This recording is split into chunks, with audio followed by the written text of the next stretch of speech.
Hey guys, it's your boy, the Hide Guy, Ken Maxfield here, and this is our weekly market recap for the week ending November the 2nd. This week started out in the States on big packer hides with offer list pretty much unchanged with the week prior. Sources did report there appeared to be even a few more heavy jumbo steers for sale. We've been talking about these now going on about 3 weeks, maybe even a month now. Of course, a lot of native steers for sale, as well as wet blue by the various producers. Offers of regular weight steers not as prevalent, and that's because of the number of jumbos and super jumbos that are in this harvest mix. So hides are heavier on these packers. They're having a lot of trouble shipping their outstanding orders of regular weights. They're reaching out to people, seeing if they'd be willing to take a little heavier hides. Sometimes they're even shipping loads without telling the buyer that the hides are coming heavier. I know of several different reports where hides were in excess of 10 pounds per hide, heavier than what was contracted. So as far as interest this week, we compared to last week, definitely better. But that said, last week was really poor. But this week, more bids. Don't know if anybody's saying they had a really busy week of bids, but more bids than last week. Not as many people willing to consider volume, but at least more bids to choose from. And most of the bids coming in were anywhere from $2 to $3, $4 below ask. Packers are doing their best to hold prices as close to steady as possible. I think the business was done this week at incrementally slightly lower levels to steady. So, but definitely did not clear their production this week, which, by the way, came in at 643,000 head.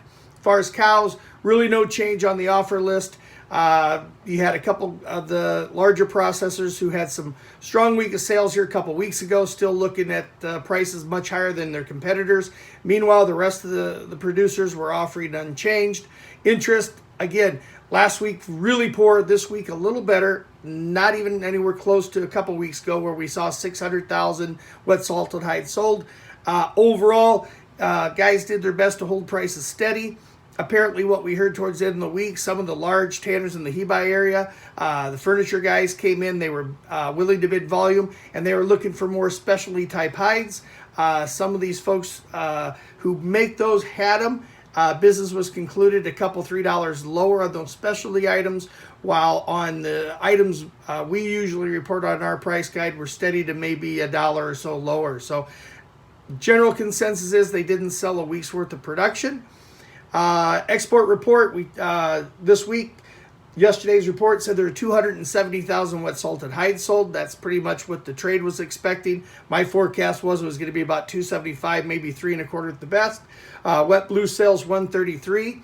For those who pay attention to that number, that's 2 months in a row now. We have not seen a number higher than 150. And as I've said to you before in previous video blogs, that I think that wet blue production is 165,000 on a given week. So that's where and why you're seeing a lot of these producers having offers of wet blue hides, and many of them that can ship right away.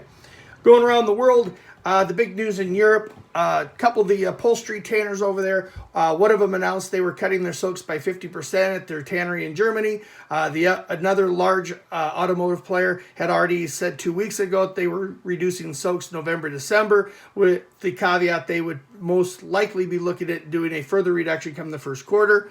Auto sales numbers for the U.S. haven't come out yet. I'm expecting those to be lower, and if that's true, it would not shock me if we saw soaks by the U.S. tanners who are down in that Leon area reduce their soaks here pretty quick. As far as trading in Europe, for the most part, guys are trying to hold offer list steady. They're getting bids coming in $3, $4, $5 down. They're reluctant to take it. But, there's already been lower reports of trading coming into this week. Certainly lower numbers coming in on the bulls, the heavy ox heifers, because those items are going to have to find a home with the auto tanners not soaking them in Europe. Down in Brazil, kind of an interesting situation I found this week by somebody who was traveling there. They said that their TR4s, TR5s are well cleaned up. Still plenty of number 1s, 2s, 3s for sale. In fact, people looking for 4s and 5s, they're forcing their hand and saying, hey, you need to buy some 1s, 2s, or 3s, or else we're not going to sell you 4s or 5s. So that's what I hadn't heard in a long time. Prices steady, really no change there, guys. And in Australia, reports from several different members of the trade there. Things overall are steady. Harvest levels starting to pick up a little bit. The rain stopped. A few more cattle coming to harvest.